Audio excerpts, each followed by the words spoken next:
આ તરફ સચિવાલયમાં કોમનવેલ્થ ગેમ્સનો માહોલ જામ્યો છે। ભૂતપૂર્વ ગુજરાતી ખેલાડીઓની સચિવાલયમાં હાજરી જોવા મળી રહી છે, જ્યાં મુખ્યમંત્રીના હસ્તે સત્તાવાર ફ્લેગ બેટન અર્પણ કરવામાં આવશે। નાયબ મુખ્યમંત્રી ગ્લાસગોથી આ ફ્લેગ બટન લાવ્યા છે। વર્ષ 2030 સુધી આ પ્રતીકો ગુજરાત હસ્તક રહેશે।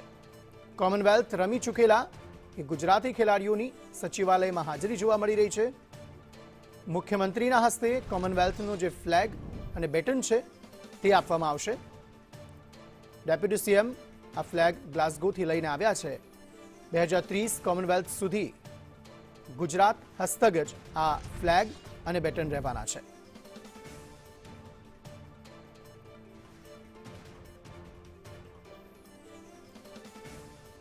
તો મુખ્યમંત્રીની અધ્યક્ષતામાં આ આયોજન જે છે તે આખું કરવામાં આવ્યું છે। ડેપ્યુટી સીએમએ મુખ્યમંત્રીને બેટન અને ધ્વજ જે છે તે સોંપ્યો છે।